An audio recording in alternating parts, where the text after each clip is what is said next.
Right. Good morning. Fantastic. Welcome. Looking forward to a morning of a story. Edward has kindly agreed to tell us his story today, and really looking forward to that. So I think, Lee, probably with no further ado, we'll hand the mic over to Edward to take it away. So Edward, it's all yours. Can I do a screen share, Ivan? Absolutely. See if it works, because I know sometimes it's a bit slow. There you go. Yeah, looks like it's coming up. Can you see a picture of a house? Not It's yet, started. but it started, so we just see if it comes through. There we go. Yep. Yeah, got it.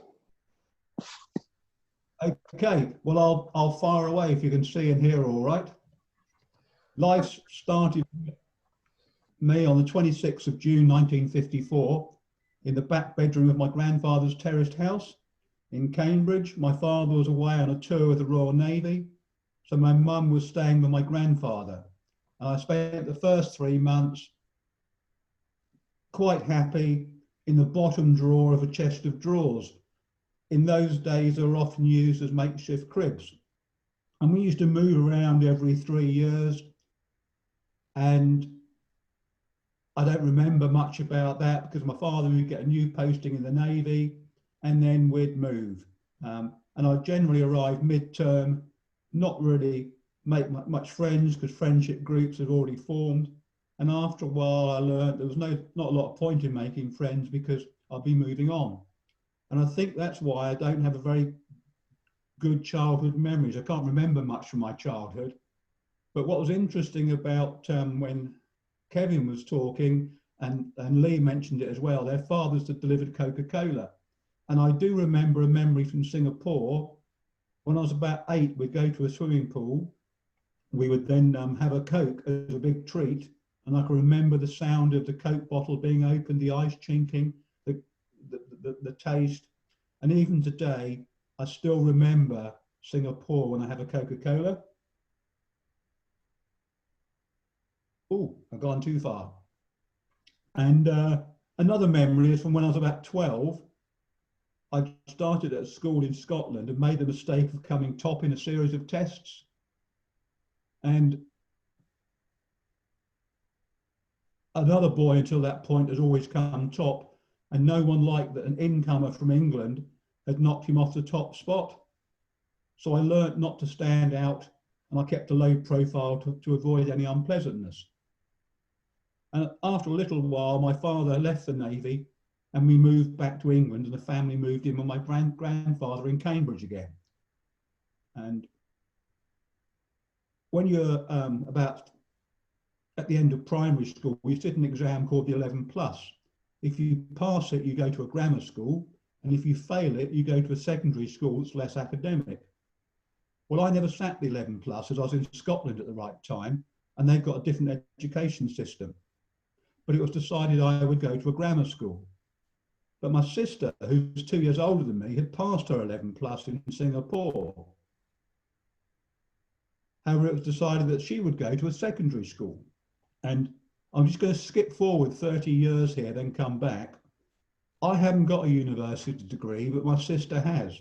When she was in her 40s, she took an access course to go into university and obtained a degree in education. And she asked me to read her dissertation to check it for errors. It was about discrimination in the education system, and one of the examples was our family. Apparently, I was expected to do well, and she was expected to leave school early, get married, and have children. So her education wasn't important. So that's why she didn't go to a grammar school. And I never knew that when we were growing up. I never knew about this discrimination in my family. Anyhow, back to school. I kept my head down and did well, not too well, so I didn't stand out. And at that time, my father left, was becoming very bitter and unhappy about being out of the Navy. He didn't fit in well to civilian life. And I think he was also disappointed with the Navy. So due to a hangover from the class system, he could never rise any further than a non-commissioned officer. He was very good at sport, very practical. He could fix most things from a Vulcan bomber to a destroyer's engines. And I think I disappointed him because I wasn't practical at all. and I was useless at sport. But then again, he'd never been about to help me with those things. And I think I was a threat to him due to my academic ability, and he always used to put me down. So my teenage years were not very happy ones, and nor were my sisters. She was kicked out of the house when she was about 16, and my recollection is that my father was responsible for that, but she blames my mother for putting him up to it. And about 2 years later, when I was 16, my father was diagnosed with terminal liver cancer and given about 3 months to live. My mother and I were the only people who knew. We didn't tell him, we didn't want him to worry, and we didn't tell anyone else in case they let it slip. After his death, I found it really difficult at school. I used to miss a lot of classes. I was studying for my A-levels, and shortly before my exams, my mother met someone else and was mostly absent from home. But somehow I managed to get 3 A-levels, all in science. But my interest in science had disappeared, and my post-school life was a bit of a mess. Fortunately, like Trevor, I've always said no to drugs. I've seen what they can do to other people, but I was probably drinking more than was good for me. I was living with my grandfather. I couldn't afford to rent a place of my own. And after about a year, he had a stroke. So I looked after him until another stroke meant he needed professional care in a home. And I rented out rooms in the house to supplement his pension to pay for his care home. After he died, I inherited a small sum of money, so spent it on a trip to the USA, which was great. I started in New York, then went on to Washington, where I visited the Smithsonian Institute and touched a piece of the moon. I went to Boston, where I learned to play softball and found I was good at it. And then I made a trip across to the West Coast by train, stopping on the way until I reached Los Angeles. I took a flight from Los Angeles to San Francisco, spent some time there before coming home. And that was the end of my traveling until I was about 50. Because when I got back home, I met a woman about 11 years older than me. We had a relationship, ran a business together, selling ice creams from toothpick sites in Cambridge. And I did casual work in the winter to earn some money during the winter. We partied a lot, then we got married, then we partied even more.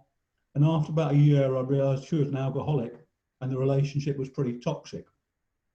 Things came to an end when a little while later when she slept with someone else. It's an awful time.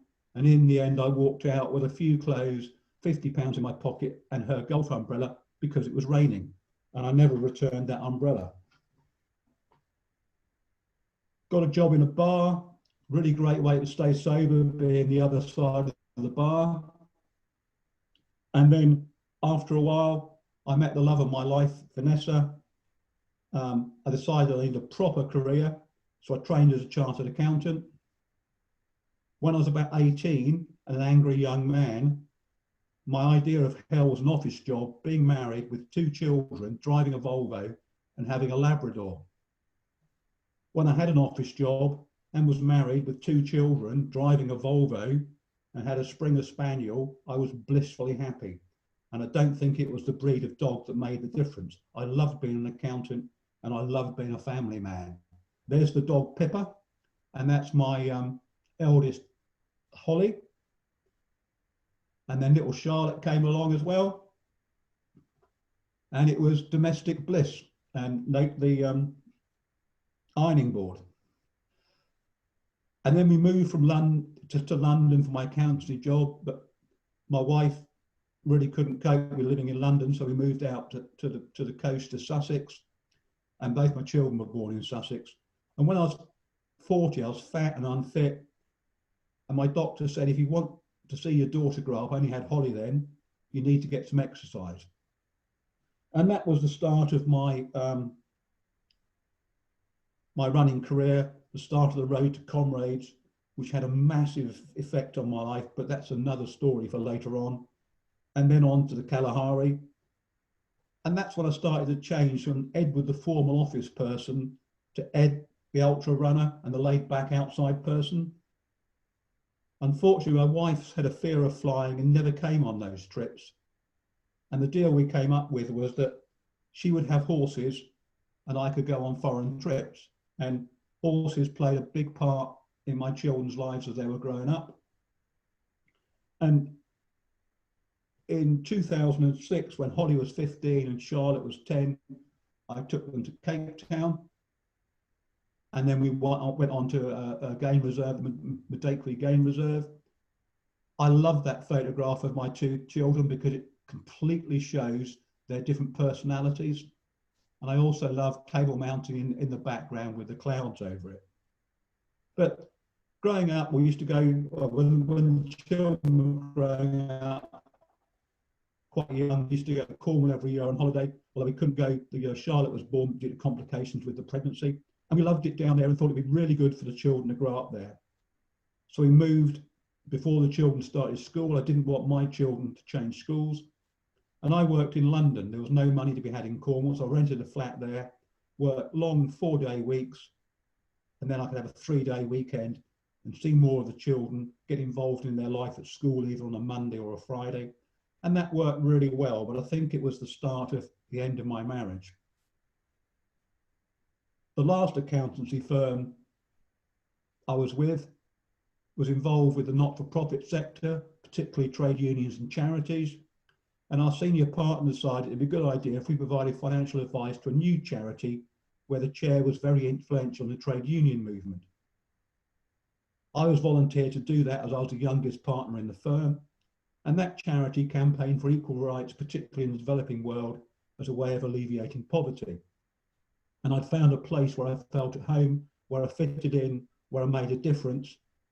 And I wanted to be more involved. So I persuaded my firm to drop any commercial activity with the charity so there was no conflict of interest, and became one of the charity's directors. And this was a totally life-changing experience on many levels. I visited Nicaragua and saw terrible poverty, the impact of inequality, and how simple solutions derived from the community can make a huge difference. And that in some ways their quality of life, their family life, was better than we had in the UK, and that we could learn a lot from the developing world. I also formed a lasting friendship with one of the staff. She was the receptionist. I used to chat to her on the way into meetings and again when I left, and most other people hardly acknowledged her. And then one day, when no one else was about, she said to me, "I hope I'm right, Edward. I think I can trust you. I need some help." She was 26, and what she told me was a shock.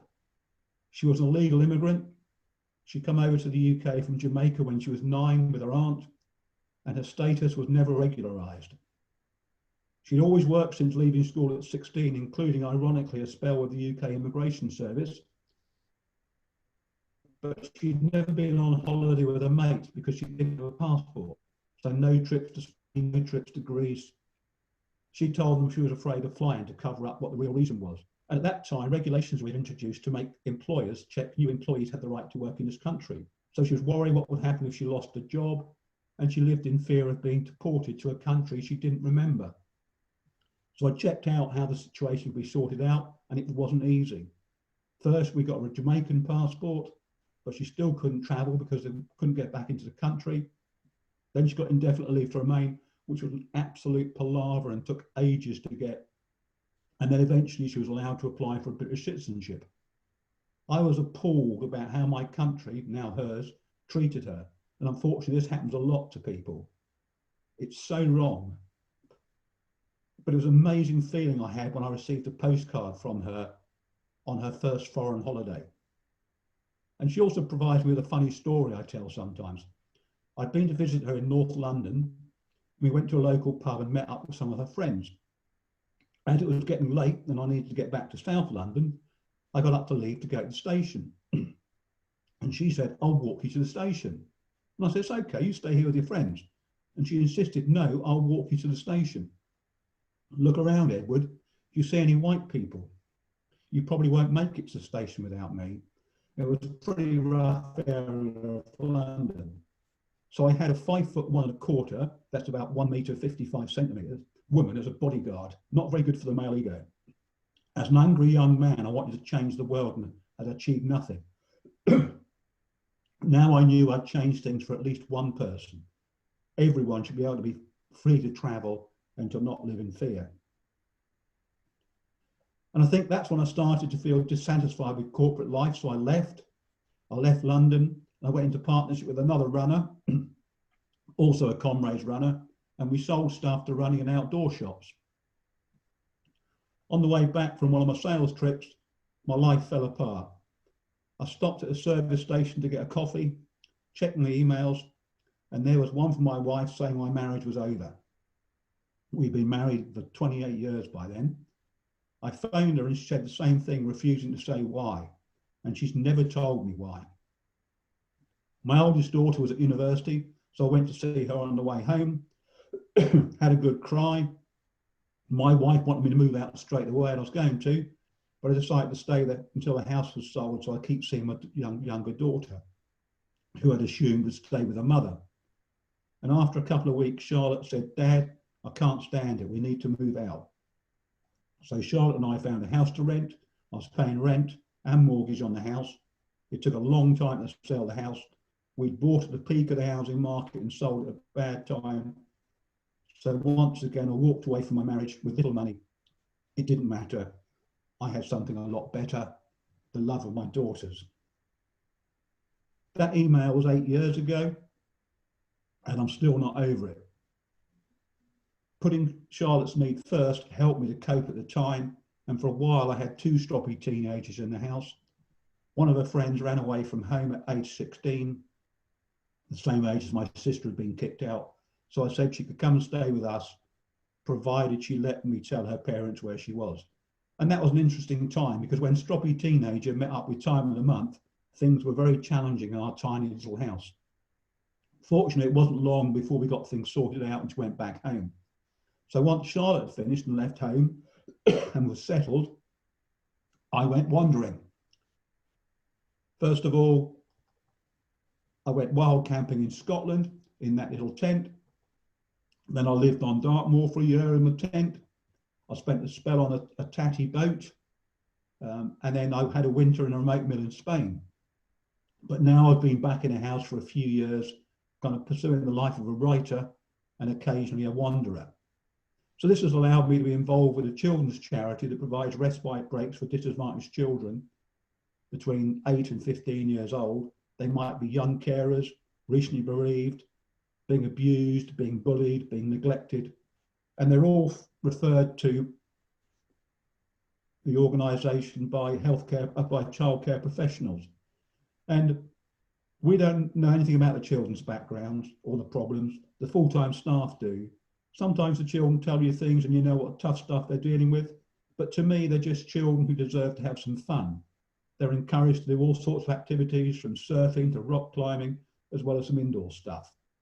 And the volunteers' role is just to make sure the children have fun, receive positive feedback, and are kept safe. And at first I wondered if we were showing them a glimpse of what could be and then sending them back to their dreadful lives. But now I know that we improve their self-esteem, and children with good self-esteem make good choices. I had a fantastic life. I want others to have that chance as well. I've been to deserts, I've been in the Arctic, I've visited the least visited country in the world, Bhutan. I've seen all sorts of wildlife, including a leopard when I was alone and on foot. And I've seen the northern lights and I've seen whales jumping. As I said, I want others to have that chance. A big influence on my life has been the Kalahari Akrabi's Extreme Marathon. I'm the only person in the world to be awarded a permanent number when I finished for the 10th time in 2016. And both my girls have been involved with the event. I got Charlotte a place on the crew when she was 13 to boost her self-confidence. And she's crewed 3 times until school and work got in the way. And Holly, my eldest daughter, was doing a degree in digital film production and needed to do a week's placement. So I got her a placement with the film crew on the Kalahari, and she's been back there ever since as part of the film crew. Because she lives in Singapore, I don't see her very often, so the Kalahari is always a great reunion for Holly and I. Charlotte still lives in Cornwall. She's been saving up like crazy, and she's just bought a house. So both my girls are sorted. So what now? I was going to spend this summer researching where to move to next. Spain, Ireland, and the northeast of England were at the top of the list, but this hasn't been possible due to COVID, so plans are on hold at the moment. I'm concentrating on writing, almost finished the story of my running life, and I'm halfway through writing a novel. Next year, all being well, there'll be a race I'm co-organising in Spain, the last person standing in Sarron, which is in Andalusia in the south of Spain. I'll be running the Cape Wrath Ultra, 400k in 8 days through remote Scotland. Ultra Race Romania, 250k in 6 days in Transylvania mountains. And of course, the Kalahari Akrabi's Extreme Marathon. And perhaps, if I've got time, I'm going to squeeze some wild camping in Sweden. And that is my life.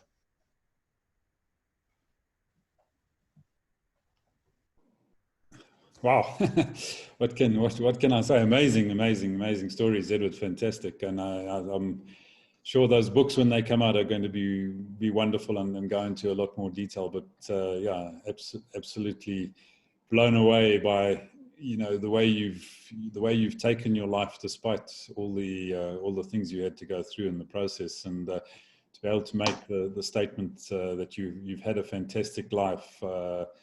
I think is just a testament to your character and to to the way that you've been able to deal with all these things. So thank you so much for that. Really inspiring. Very inspiring indeed. So I'd like to just whip around the group very quickly for some comments. So let's start with the aspiring runner, Umphlelo.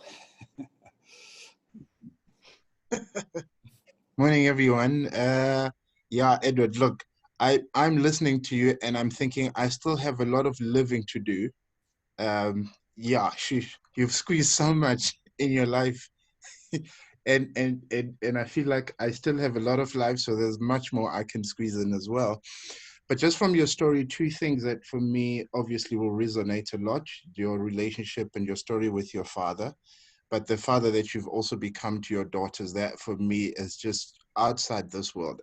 Anything that has to do with fatherhood always speaks to my heart, especially when somebody comes from not a great experience and then turning it around. That for me is just an amazing feat in itself.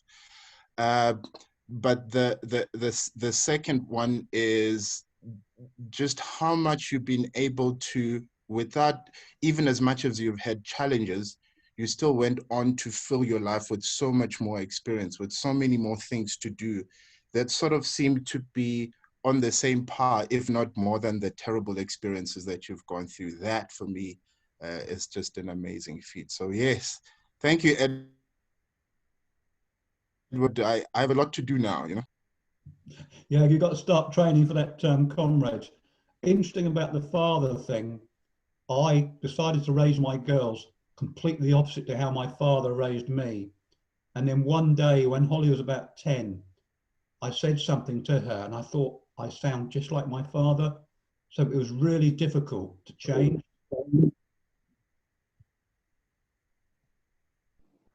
Yeah, those experiences from our families and our lives do pop up, don't they? And it takes a real conscious effort to bring us back to the decisions that we've made sometimes because of those deeply ingrained subconscious elements.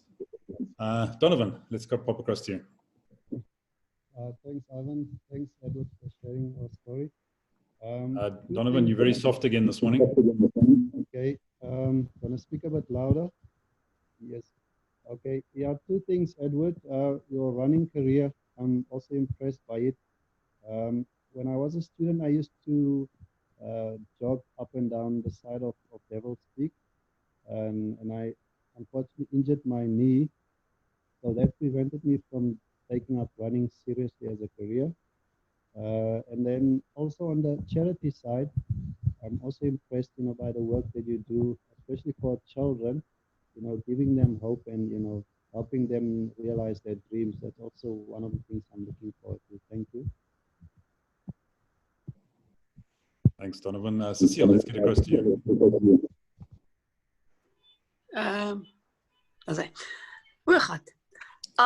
Edward, that was so lekker. And I think it's so fantastic to be involved in that charity, to do all those lekker things for the kids, to teach them the basics, the lovely things about nature. And I also have a little tent like that, and I love sleeping in it, but I don't sleep on the floor. I just want the mattress so that at least I sleep a little bit lighter. But it was so lovely hearing your story and getting to know you. My son and his girlfriend went to Cambridge this whole weekend, and they loved it. So yeah, I remember you said that you grew up in Cambridge. So that's so lekker. So yeah, welcome to South Africa when you're here again. Maybe we can all meet up. Right, thanks, Cecile. Stella, let's come across to you. Morning, everyone. Thanks, Ivan. Oh, thank you, Edward, for sharing your story. I so enjoyed listening to all the many highs and lows in your life, and you told it so beautifully. Big ups for bringing up your two daughters to be great young ladies that can stand their ground in life. And just the fact that, you know, you didn't have the same upbringing, and to change that around with your children is amazing. And then also what stood out for me is the volunteer work. So it's just so amazing what joy that can bring. And I could hear it from the way that you were telling that is close to your heart, and you got a lot of joy from doing that. So thank you for sharing your story, and I'm sorry for all the heartache that you also had to go through. Yeah, so a very rich story. Thank you, Edward. Lovely. Thanks, Stella. Kevin, let's pop across to you. Morning, everyone. Just a couple of things. I mean, when I was growing up myself, accountants were always thought as being boring people that needed a life. Well, Edward certainly ripped up that rule book and had one hell of a life, I should say. The other thing is that all the running activity. I mean, I've done 7 marathons, and what Ed does is, you know, mine's insignificant. You know, I'm just tired listening to it on his running activity. Yeah, great story. Thanks, Kevin. Steve, let's come across to you. Morning, everyone. Nice to see some familiar faces again. Morning, Edward. Lovely to meet you. Thank you for telling your story. I was really impressed and touched by the charity work that you've been doing throughout your life. And specifically, I think when I encounter people who have had difficulties that they've had to overcome in their own lives, to then be willing to reach out and help others, I think is really special. So thank you very much. I really enjoyed your story. Appreciate it. Great, thanks, Steve, and good to see you again too. Yeah, it's been a while. Right, Jeffrey, let's get across to you.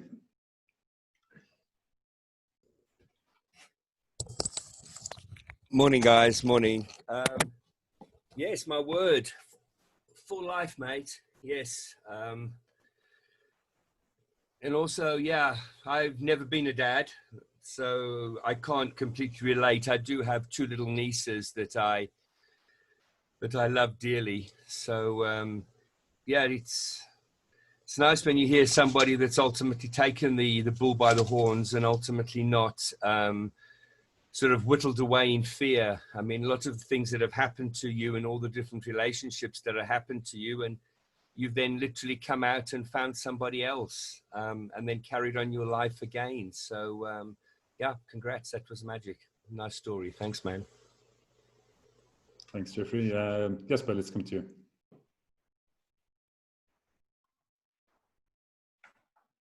I think I'm always fascinated by the various stories, and somehow there's a common thread, and the thread is that nobody just have an up.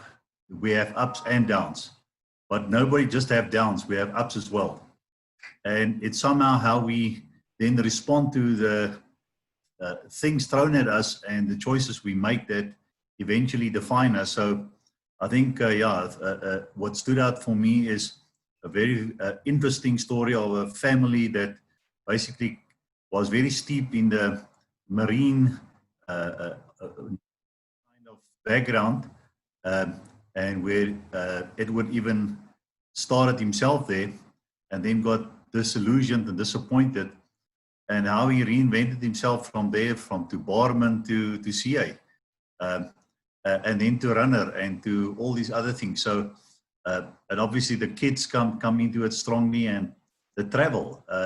It seems to me that you've used travel for two reasons, both to more or less clear your mind and sort things out, but also just for the pure enjoyment of different cultures and lifestyle that came out of it.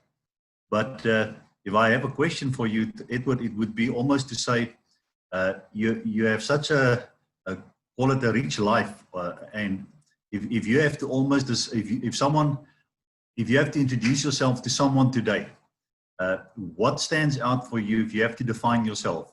Are you Edward the runner, Edward the CA, Edward the dad, Edward the traveler?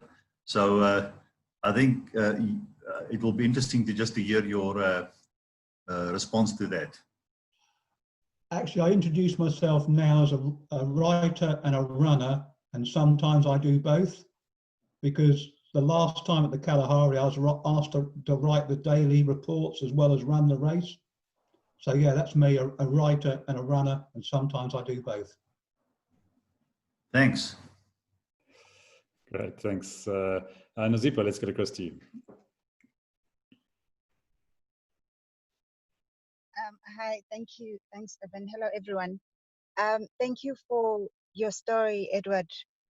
It was really touching. I think for me, anybody that is able to help others while they're going through things of their own is always a winner in my eyes. I think it just says a lot about the person that you are.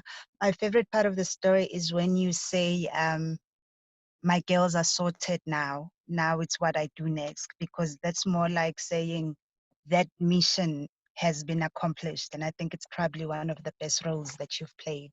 So thank you for still telling your story. Thanks. We learned a lot. Thanks, Nazipa. Trevor, let's get across to you. Yeah, I just think that guy, I've been watching him for a couple of weeks, and he's just looked so in control. It looks as though life was just been rolling out in front of him. Everything just happens for him. And then you get to hear the story. This, again, I say this forum, absolutely amazing, because we find that we're all kindred spirits. And the one thing that I'm annoyed with him is that he just makes me feel tired, man. It's absolutely crazy, the stuff that he's doing, but I also think it's exciting. Edward, those are books that you've got to write and that everyone else has got to write. And it can be done a chapter at a time. Just to watch this little YouTube production will change people's lives. And that's what's happened from everyone. Man, I'm so excited with the things that I hear. And Edward, I think your life has only just begun. A pity that you're an accountant, though. I like the name of your rock band. Thanks, Trevor. Yeah, and I'm also jealous that Edward's already stolen my nomad idea and he's been doing it. So I'm very, very annoyed with him for that too. On the accountant front, if you prick us, do we not bleed? Accountants are people as well, you know. Right, Lee, over to you for some thoughts from your side and then to wrap up, I think, for the morning. Edward, just in awe, really, of a life lived to the full, as Mpumelelo says, and I just, it feels to me like you've made the world your home, that there's something in you that is settled, so that it doesn't matter where you are or who you're with. You take your home with you, and that means that you're unfettered by needing something, and that there's something truly amazing to find that place, I think, and it means that you've. It seems to me you found a place of peace despite the pain and the difficulty which you still live with. And, you know, you spoke about your relationship with your wife is still painful. And yet it's something you carry with you in a way that is still life-giving for others even. So thank you for your rich story and allowing us to catch a glimpse, because we just got to see a slice of it in the time that you shared, and we just know that there's this I don't know, is it 10 books that you're writing at least that are going to make up for this. So I've been going from one thing to the next. What do we talk about tomorrow? Because I was thinking I'd love to hear more about Edward's ultramarathons. You know, we had Oscar Chalupsky sharing with us about his sports achievements and what that's meant in his life. And I know Mpumelelo's sort of aspiring to doing comrades. We've got several other comrades runners. Ladies, Cecile's our person. She may not, Cecile's our sports lady, so she, and our South African star, so at least we've got some representation. But and Nazipo, I don't know about you, whether what great, you know, achievements in terms of are you a runner? I'm a swimmer. I'm a mid-mile swimmer. I remember, as I said it, I said swimmer. Okay, I got it. Maybe that's the direction. So Edward, I'm not asking you for a slideshow or anything, but maybe if you can sort of start us off tomorrow. What is it that you've learned from these ultra marathons? What is it that, you know, what keeps you doing them? What is it that stimulates to keep going? And what life lessons have you learned? And then maybe that can kick us off in a discussion tomorrow. See, yeah, is that okay? Great. Thanks, everyone. Good. Thanks, everyone, and special thanks again to Edward. Really appreciated that inspiring story, and have a fantastic day off the back of that, everyone. See you tomorrow morning. Go well.